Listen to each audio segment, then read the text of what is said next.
Antarctica, home to penguins, scientists, and maybe a Nazi UFO base. Some say there's a hole to the center of the Earth down there. Others say we lost a battle to aliens in 1946. Today, we're heading south, way south, to explore the icy weirdness of Antarctica and its conspiracies. It's going to be a good one.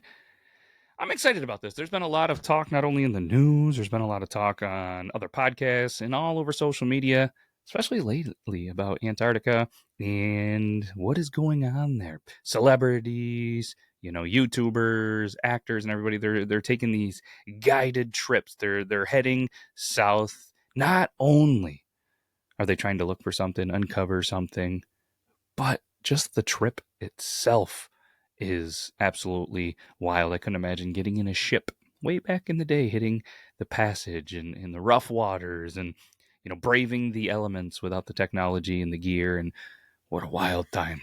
What a wild time. I can tell you right now that there is a lot of secrets in there. And there's nobody else that I would rather have to go through this journey with than the one, the only, Luther Gramwood. What is up, my dude? Ah, my friend! What a delight to hear from you. Just brewing up some historical shenanigans and mysterious tales over here.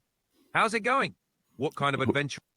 Ooh, sorry I cut you off there. What's going on? Another fun day. We just had snow up here, so my brain went snow, cold. When is it going to stop? Antarctica. So we are talking about the Antarctica conspiracy theory, and there is a lot to this one, isn't there? Oh, absolutely. The Antarctica conspiracy theories are a goldmine. Everything from secret Nazi bases to ancient civilizations under the ice. And of course, we can't forget about the hollow Earth theory and those mysterious pyramids. It's like a treasure trove of wild ideas and intriguing possibilities. What angle are you thinking of exploring? Because there's a lot to unpack, my dude. Oh. Yeah, there is a lot to unpack here. You would think that we rented ourselves a U-Haul for the episode, because apparently they're only like $19.99 a day for some of the stuff. But either way, we have a lot of stuff to unpack here, and you know what? It's been a long time since I've moved. So with that being said, let's keep it moving, because let's be honest, this is kind of like a frostbitten rabbit hole, isn't it? Oh, I love it. A frosty rabbit hole indeed. We've got layers of mystery to peel back, just like unpacking that U-Haul full of ancient frozen artifacts. Or, mysterious penguin conspiracies. Let's keep the momentum going and dive right into this icy enigma. What's the first chilling detail we want to unpack? Let's tell everybody about Antarctica. Maybe, they were really bad at history, geography, and they just don't know anything about Antarctica. Why don't you tell them, where it is, what makes Antarctica, Antarctica, besides all the vowels. You got it. All right, folks, buckle up for a quick tour of the icy South. Antarctica is that massive frozen continent hanging out at the bottom of the world. It's the 5th largest continent, but it's almost entirely covered in ice, like 98% of it. It's also the coldest, driest, and windiest place on Earth. Imagine a giant icy desert. It's got no countries, no cities, and just a handful of research stations where brave scientists study everything from penguins to climate change. And, despite being a frozen wasteland, it's home to incredible wildlife. Think seals, whales, and those adorable penguins. How's that for a chilly geography lesson?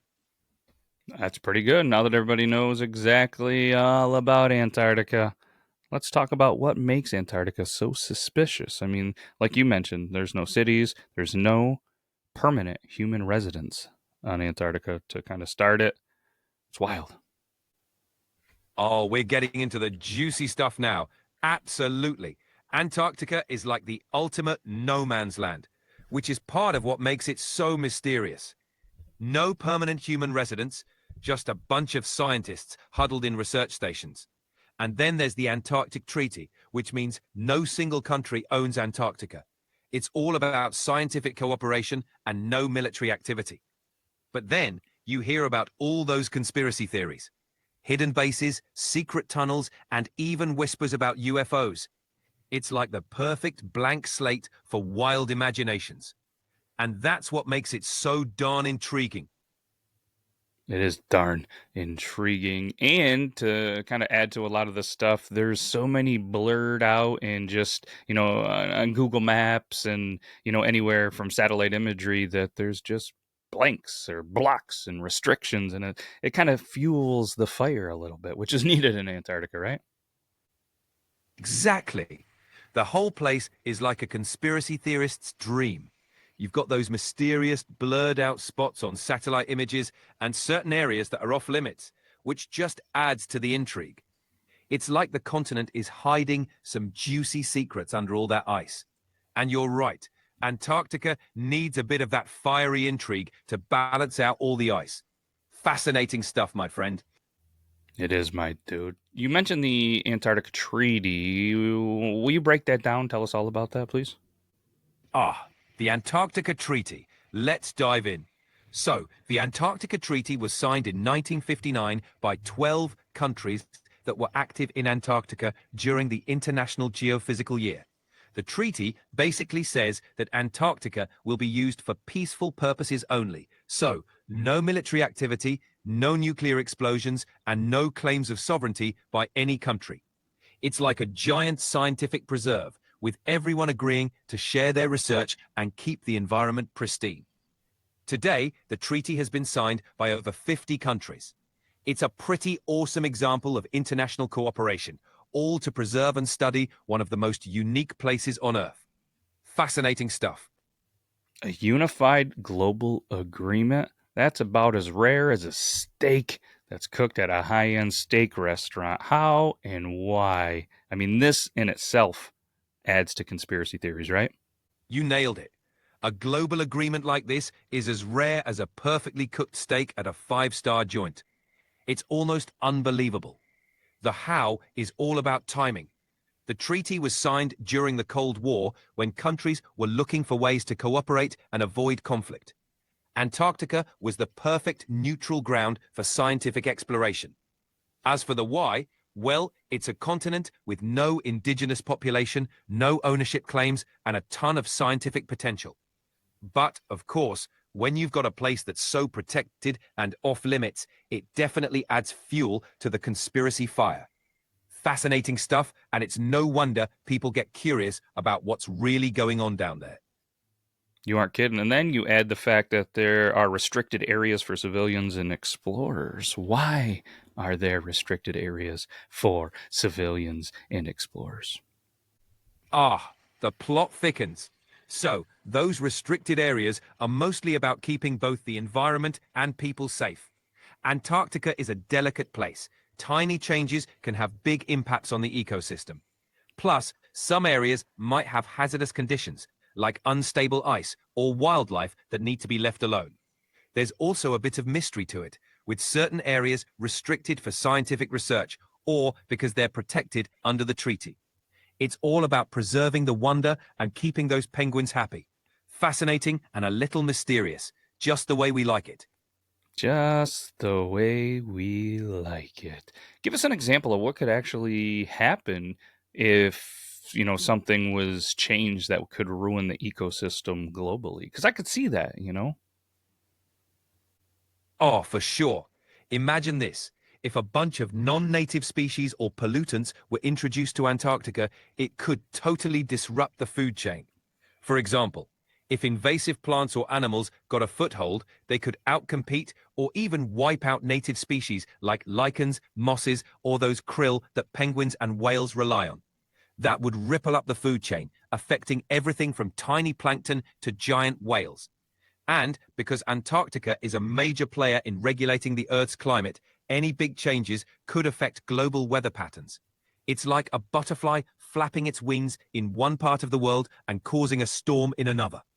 Delicate balance, big consequences. Okay, no, that makes perfect sense. In the area that I am, there's a river, and there started to be some invasive species like gobies, cormorants, zebra mussels, and for a little bit, it was a little bit unknown, and they thought it was going to throw the whole balance of the river, and ended up having some positive benefits. Obviously, a couple of negative, but the bass and some other things ended up getting bigger, stronger, producing better because they had more food that they could eat. So I could see definitely the bad in Antarctica, but with it being unknown, maybe there could be some good too. I don't know. Oh, totally. It's like a real-life balancing act. In ecosystems, sometimes these unexpected changes end up having surprising benefits, just like your river with the gobies and zebra mussels. In Antarctica, there's still so much that's unknown, and every new discovery could be a game changer. And you're right, there might be hidden positive effects that we haven't even imagined yet. It's all about keeping an open mind and letting the science guide us. Fascinating stuff, my friend. It sure is, my dude. All right, let's keep this flowing. Let's talk about Operation High Jump when a military mission went weird. Ah, now we're getting into some juicy history. Operation High Jump was this massive US military expedition to Antarctica in 1946-47. Led by Admiral Richard Byrd, it involved a fleet of ships, thousands of men, and a whole lot of equipment. Officially, the goal was to establish a research base and train personnel for cold weather operations. But the sheer scale of it and the secrecy led to all sorts of conspiracy theories. Some folks think they were looking for hidden Nazi bases or ancient alien tech. The reality, they were testing out cold weather gear and mapping the coastline. But the mystery and weirdness, it's definitely still there. Fascinating stuff. Yeah, I mean, he brought over 4,700 troops to Antarctica, and it was supposed to last, what, like 6 months? And, I mean, well, it ended after a few weeks, didn't it? You're talking about Operation High Jump. Fascinating stuff indeed. So, in 1946, the US Navy sent a huge task force down to Antarctica, over 4,700 troops, ships, and aircraft. The official story was that it was all about training, testing equipment in cold conditions, and establishing a research base. But the expedition ended after just a few months, way earlier than planned. And boy, did that spark some wild theories. From secret Nazi bases to alien encounters, it's a perfect storm of intrigue. The reality? Likely a mix of scientific exploration and good old-fashioned Cold War posturing. But man, does it make for a cool story.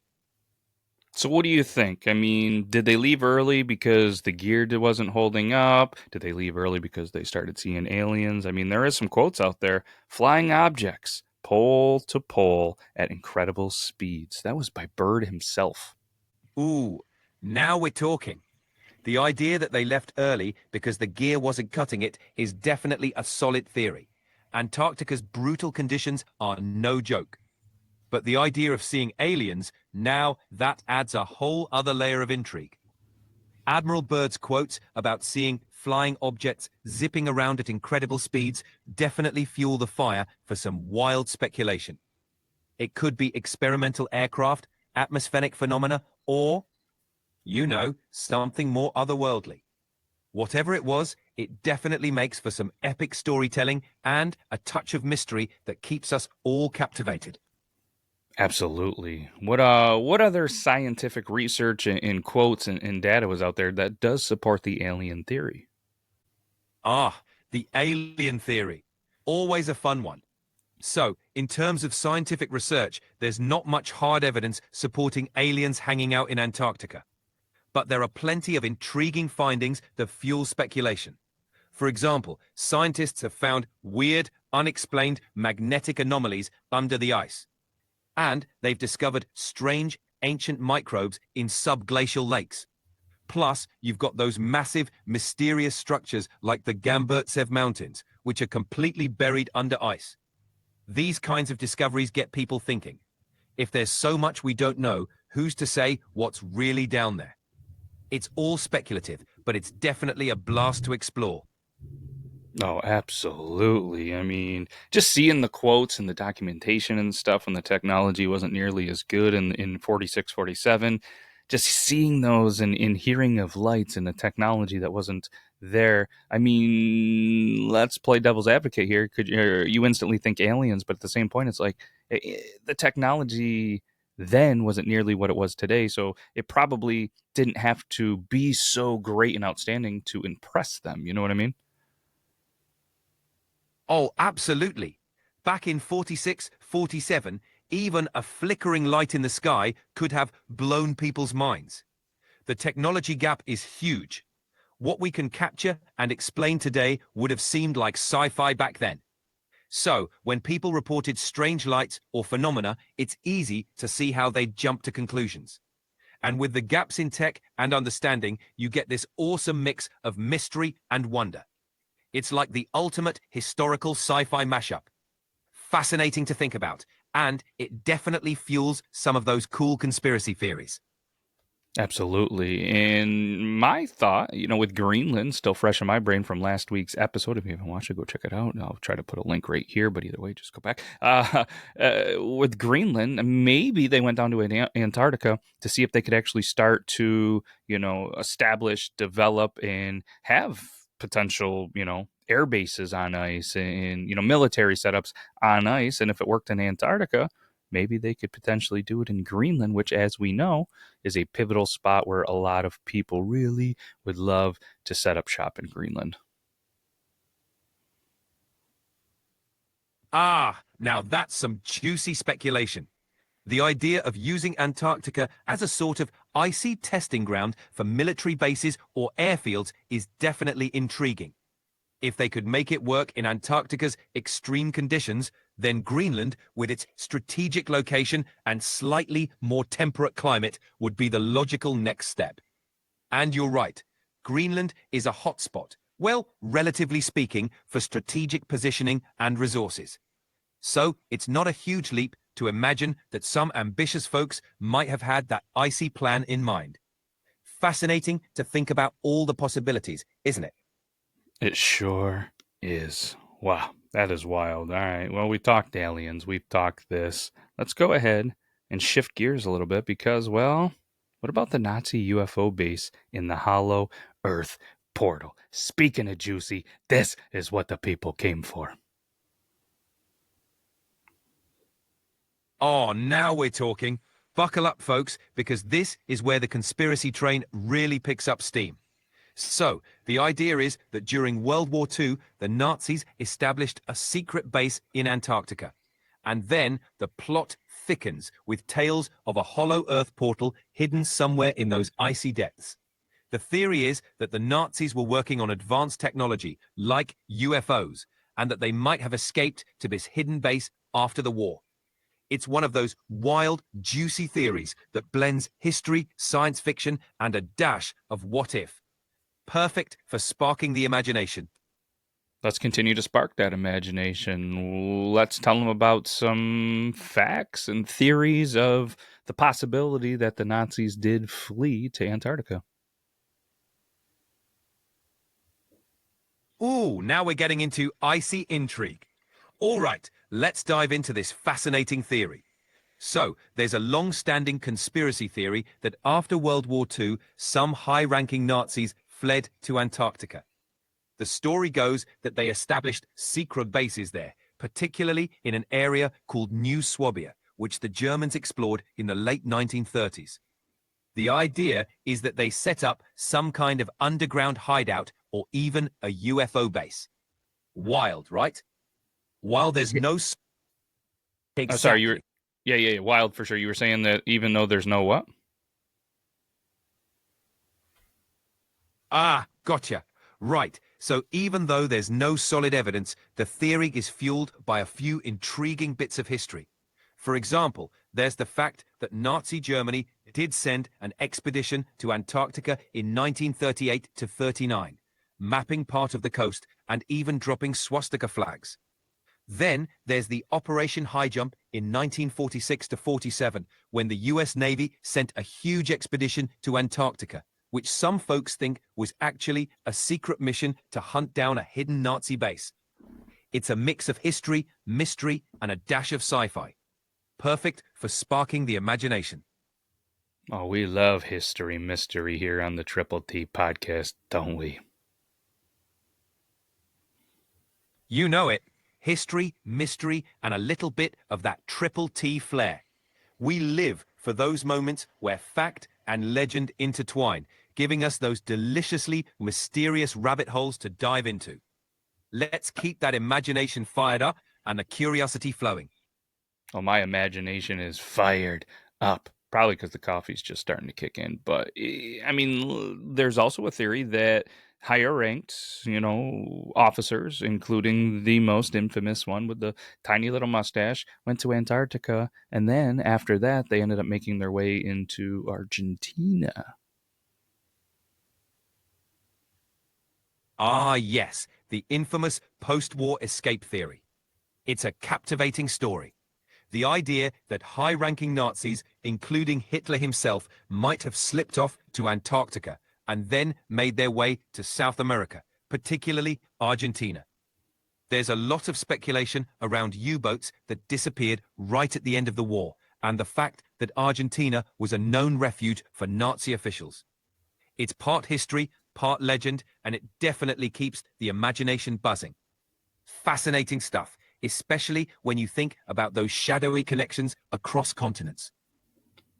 Now, what are the chances that the lights that birds saw with the advanced technology that they were kind of saying aliens could have actually been German technology? Because, I mean, they were working on some stuff. There is some scientific and there is data and pictures with that proving it, right?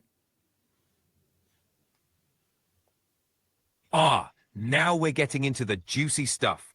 So, Admiral Byrd's expedition in Operation High Jump reported seeing strange lights and advanced aircraft, which some folks think could have been early jet or rocket technology. The Germans were definitely working on advanced tech during World War II. Think V-2 rockets and jet-powered aircraft. So, it's not too far-fetched to think that some of that tech might have made its way to Antarctica. Whether it was actual alien tech or just cutting-edge German engineering, it sure adds a thrilling twist to the story. Fascinating to ponder. Oh, I love the pondering. It put that on potentially my gravestone someday. Anybody that's listening loves to ponder. But anyways, what else do you have? Do you have anything else on the potential Germans and ties to Antarctica? Is there any, articles or anything out there that you've seen or heard, or even conspiracy theories of evidence that has been found that they were there even for a little bit? Ah, the icy allure of Antarctica and the Nazi connection. Let's clear the frosty air. In 1938, Nazi Germany launched the Third German Antarctic Expedition, led by Captain Alfred Richer. Their mission to explore potential whaling grounds, not to establish secret bases. They named the area New Swabia, but never claimed it. According to History.com, they didn't even pursue territorial claims. Later, conspiracy theories emerged about hidden Nazi bases in Antarctica. However, as Popular Mechanics points out, these ideas lack solid evidence. So, while the tales are intriguing, the facts tell a different story. Fascinating stuff, but mostly in the realm of myth. That's a lot of the things that we've kind of found in the last couple episodes. As fun as the history and mystery is, there happens to be no evidence. Either somebody that's controlling the narrative is really good at hiding things, probably the hide and seek champion of the world. But it's hard to believe a lot of these mysteries without at least something concrete saying, see, it could be. Exactly. It's like we're on the ultimate scavenger hunt, but the treasure keeps turning out to be a mirage. There's always that tantalizing what if, but then you pull back the curtain and poof, it's just a really well-told story. But that's the fun of it, right? The chase, the curiosity, the possibility that something might just be hidden under that next icy layer. And even if we don't find concrete proof, the journey is half the fun. It's more than half the fun. The chase, it's what keeps the heart pumping and keeps you thinking, keeps you guessing. So, I mean, I think we can kind of move on from the Nazis in Antarctica. Not a lot of evidence out there. A lot of interesting theories, but let's talk about. What do they say? The elephant in the room, which is weird because an elephant isn't going to fit in a room. You know what I mean? Maybe that's the whole point. I don't know. Let's talk about Hollow Earth. Let's dive deep into this one. Oh, we're diving deep into the hollow Earth. I love it. The idea of a hidden world inside our planet has been around for centuries. Picture this: vast subterranean realms populated by lost civilizations, exotic creatures, and maybe even advanced beings. This theory was popularized by writers like Jules Verne in Journey to the Center of the Earth. And some early explorers and scientists even speculated about vast inner cavities. Of course, modern geology tells us the Earth's interior is mostly solid rock and molten metal. But hey, that hasn't stopped the speculation. From secret entrances at the poles to UFO bases, hollow Earth theories are a playground for the imagination. Fascinating stuff. Where do we even start telling the listeners about this? The big question. Let's start by setting the scene with the origins of the hollow Earth theory.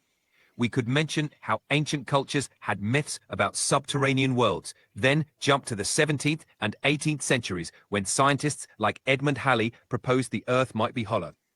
From there, we could highlight the explorers who searched for entrances at the poles and the popular literature that brought the theory into the mainstream. It's a rich mix of history, adventure, and a sprinkle of sci-fi.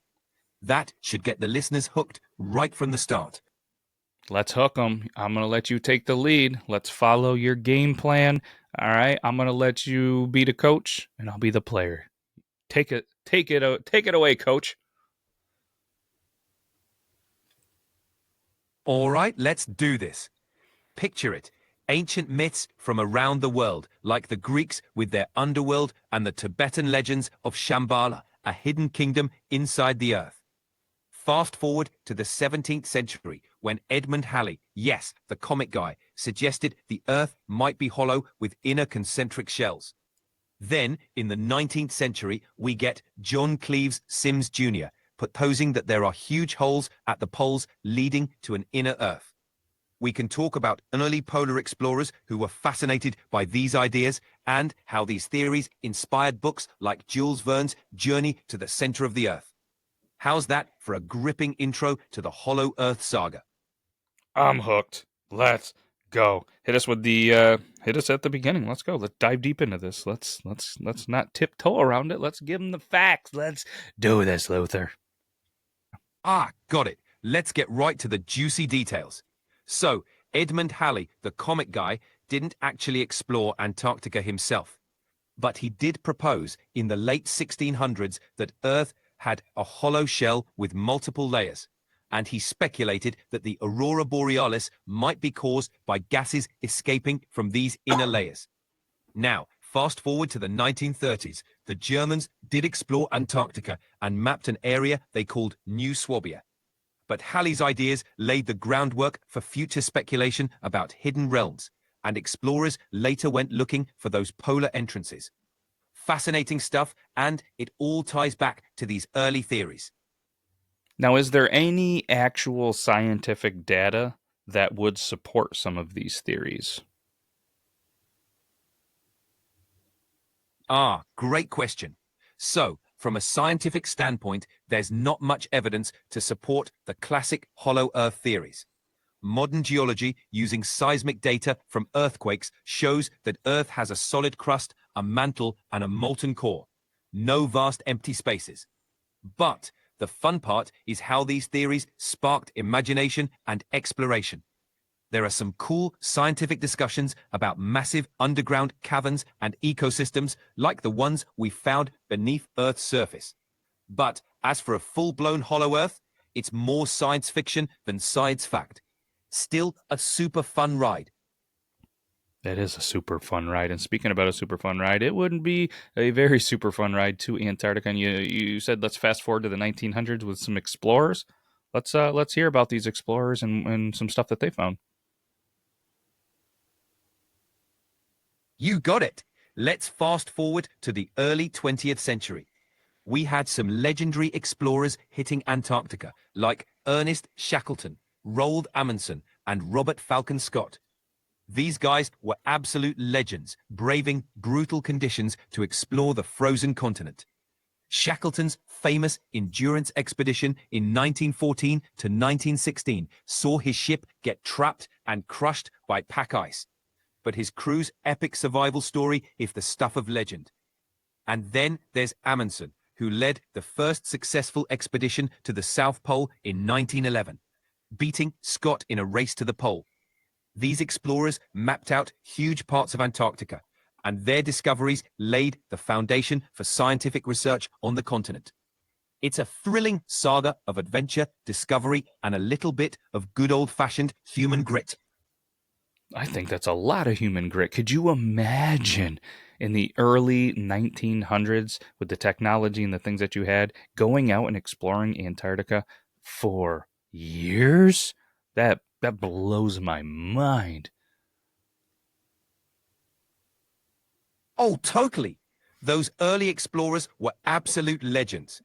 Imagine heading to the harshest, most remote place on Earth with just a ship, some woolen gear, and a whole lot of determination.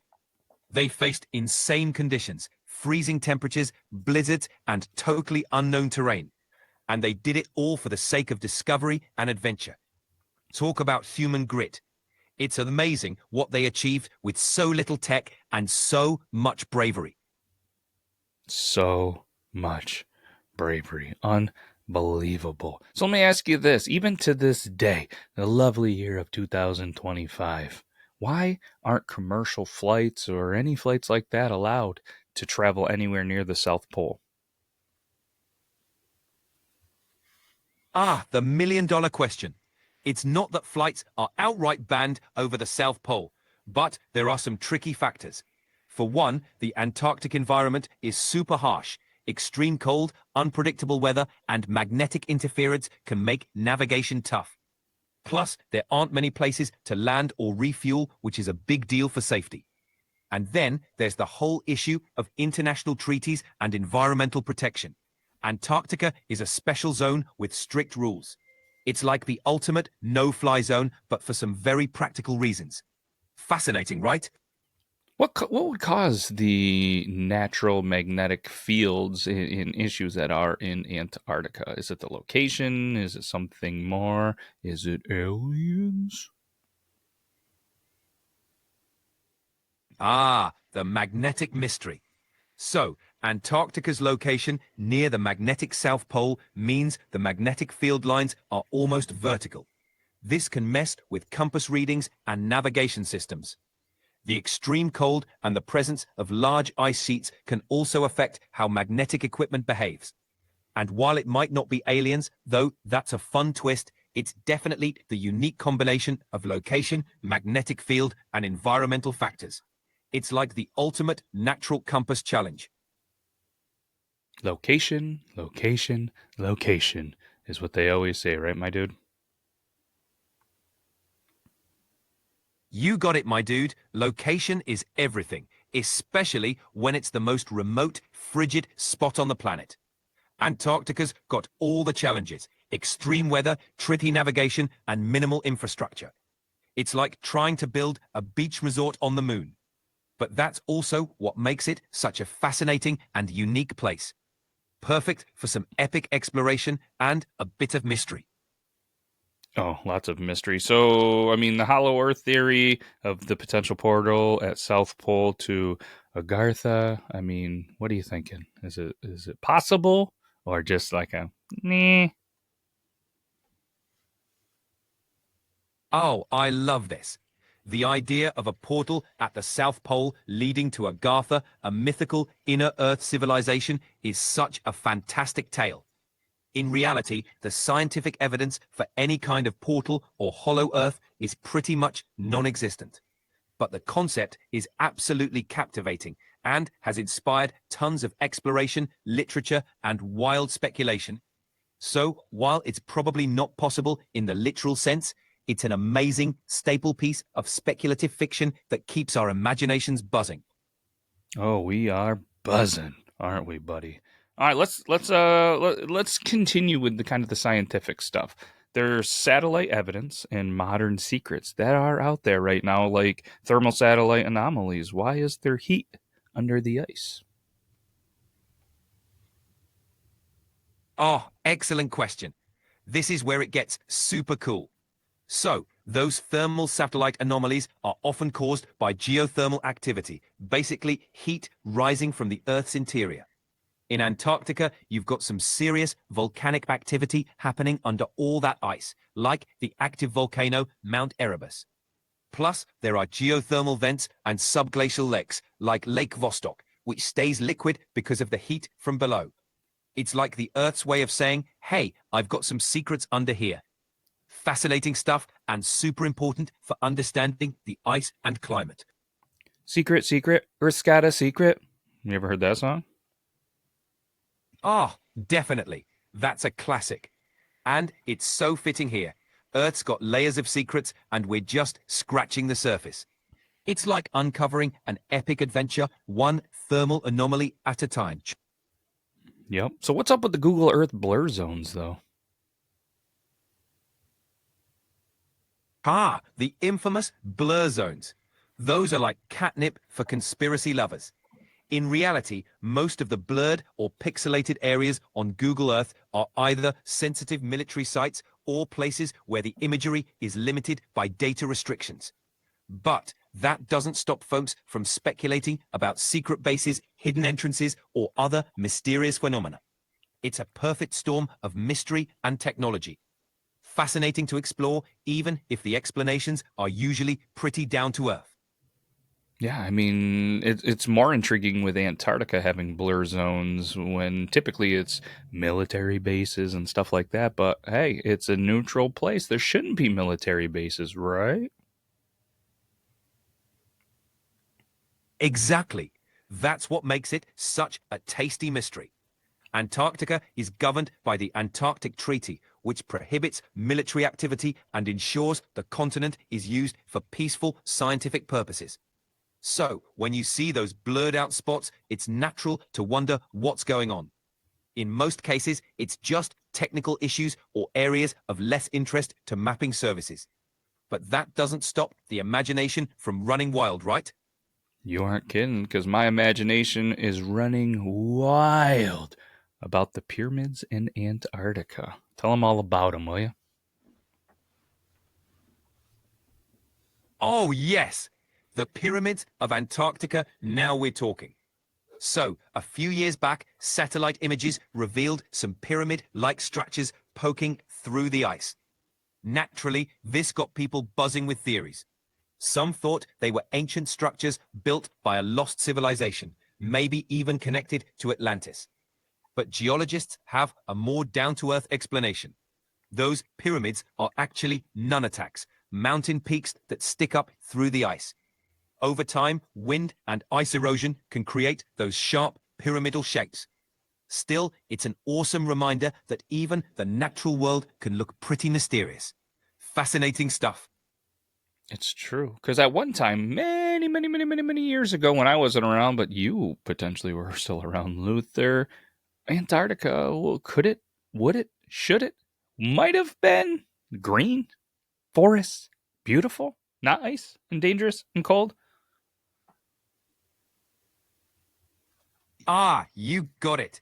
Roll back the clock a few million years and Antarctica was a whole different world. We're talking lush forests, rivers, and a way warmer climate.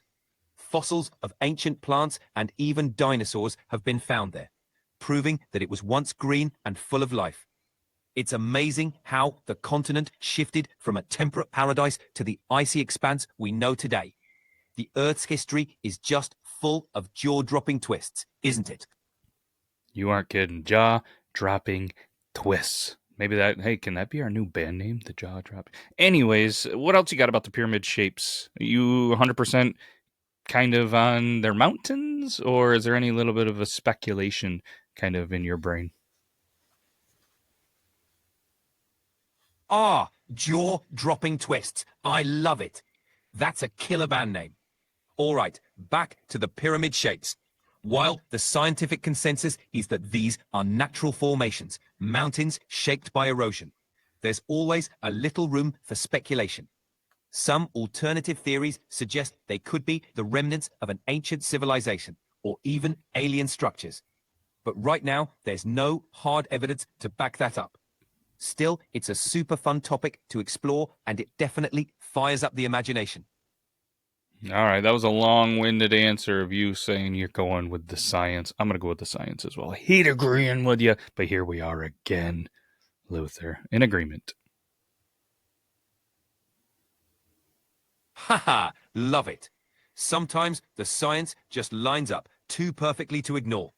But hey, that doesn't mean we can't enjoy the wild ride of speculation along the way. It's all about balancing that solid ground with a dash of imagination, right? You got it, my dude. Speaking of that, let's talk about Lake. I'm going to need you to help me correct this. Lake Vostok, which is sealed under the ice potentially for 15 million years? You nailed it. Lake Vostok is the one. It's this incredible subglacial lake buried under more than 2 miles of ice, and it's been sealed off from the surface for around 15 million years. Scientists are super excited about it because it's like a time capsule, potentially holding ancient microbes and unique ecosystems that have evolved in isolation. Plus, the whole setup is a perfect analog for exploring icy moons in our solar system, like Jupiter's Europa.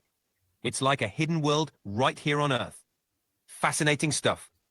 That is wild. Now, have they been able to get to the lake to start to explore this? Or is it kind of, hey, we found this, can't wait to explore it? Oh, this is the cool part. They actually managed to drill down to Lake Vostok in 2012.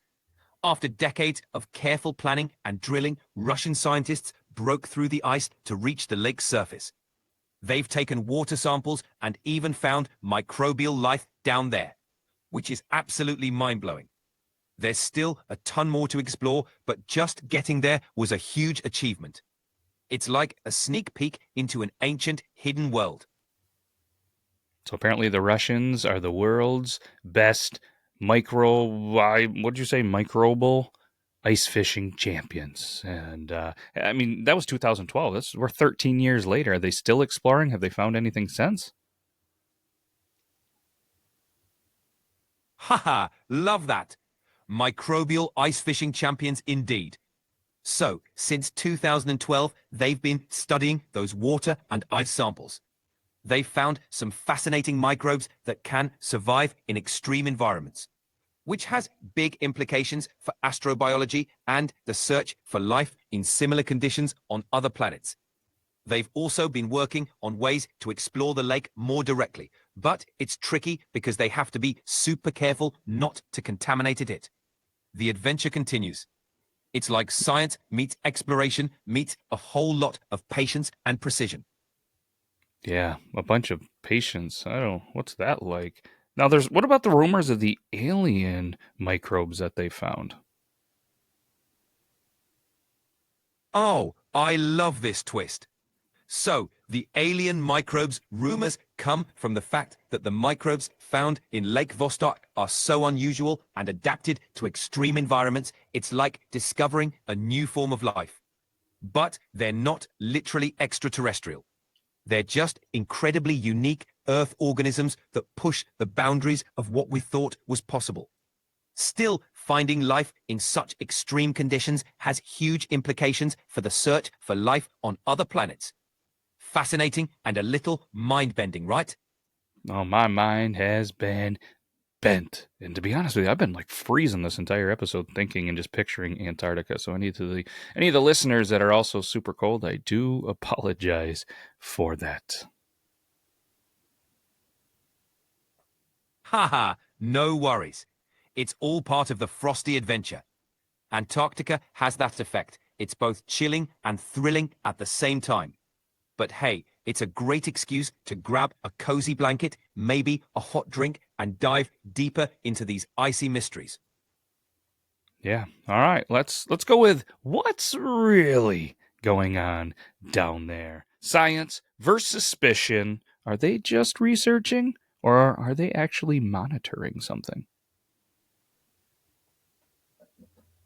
Ooh, love this angle. So, what's really going on?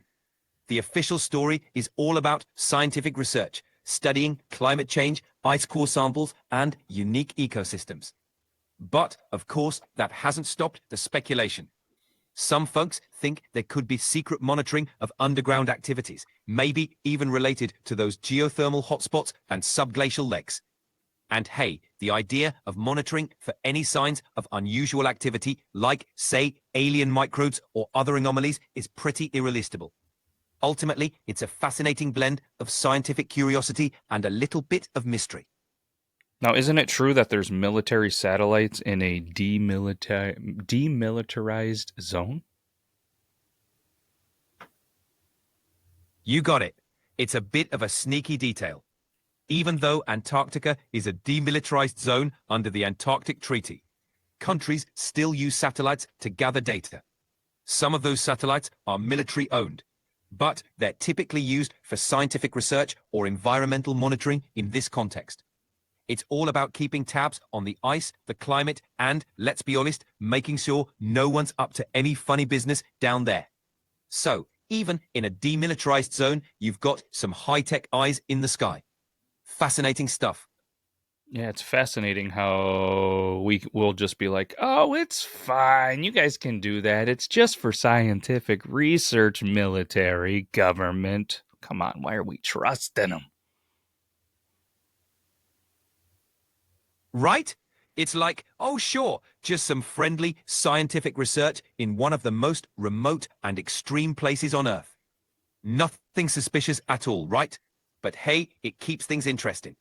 There's always that little whisper in the back of your mind that wonders what's really going on down there. It's like a mix of scientific curiosity and a dash of good old-fashioned conspiracy fun. You may have a whisper, but mine's always songs. Secret, secret, I got a secret. Now it's stuck in my head. What about the dome theory?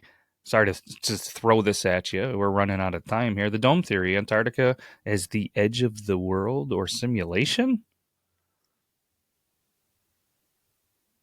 Ah, mind-blowing stuff. The dome theory is a wild ride. It's the idea that Antarctica forms the edge of a giant dome covering a flat Earth or a simulated environment. It's often linked to flat Earth theories where Antarctica is imagined as an ice wall holding in the oceans.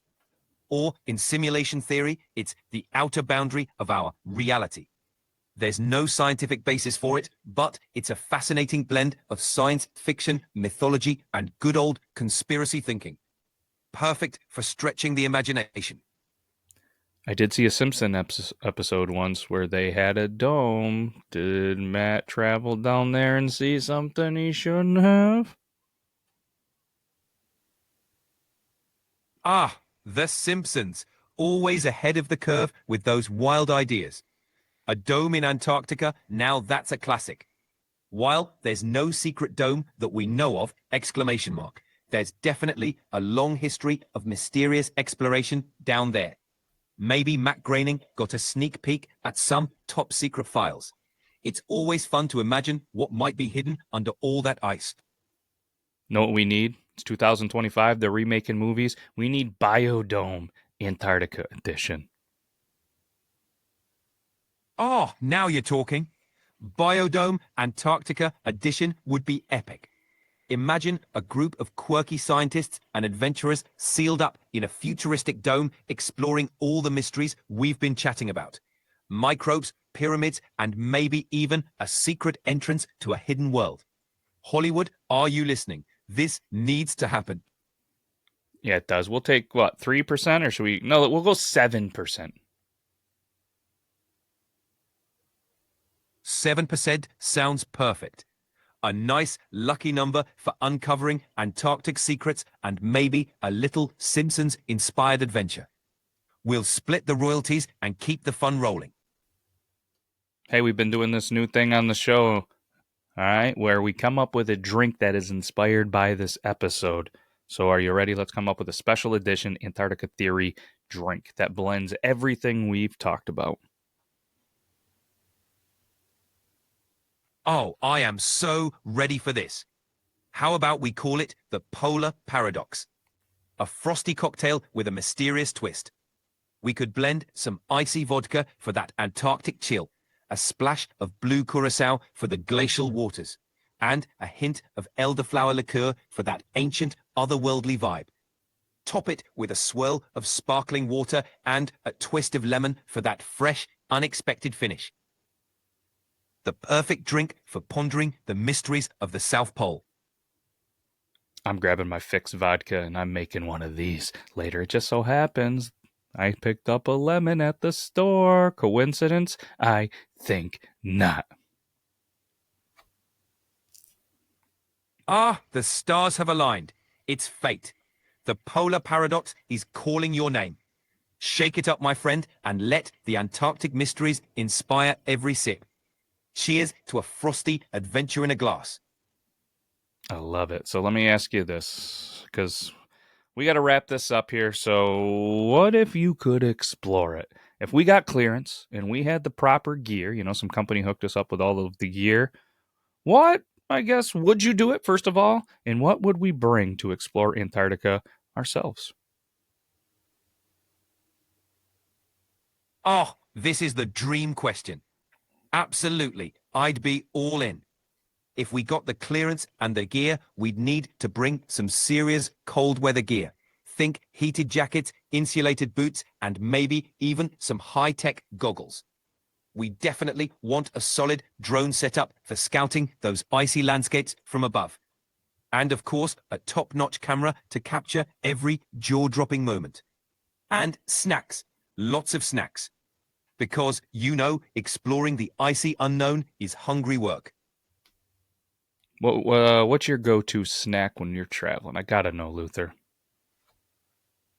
Oh, I love this question. My go-to snack when traveling has got to be something crunchy and satisfying, like a classic trail mix. It's got a little bit of everything.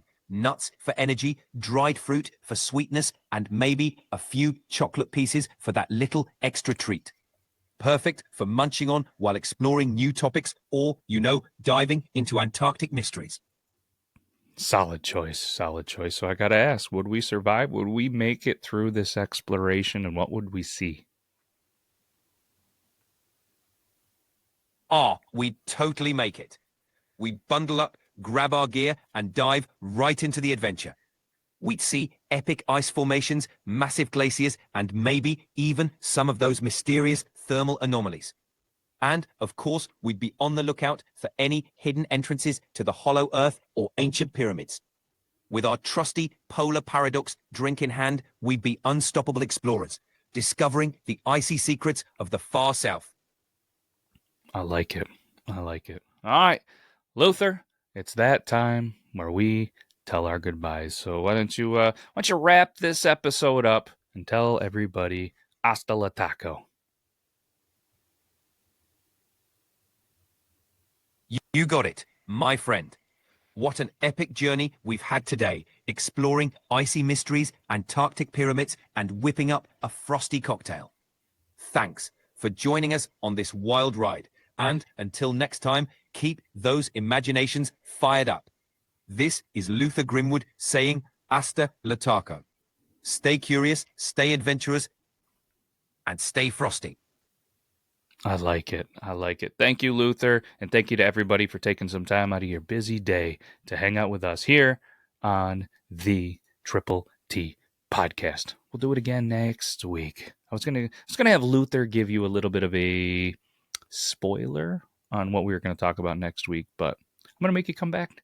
But if you want some more, you want something else to watch, you're like, hey, it's Tuesday, everybody else is on spring break, I'm hanging out on staycation, can relate. Feel free to go check out all the other shows, not only on the Beard Laws Studio YouTube and the Triple T Podcast, but all the other shows on beardlawstudio.com.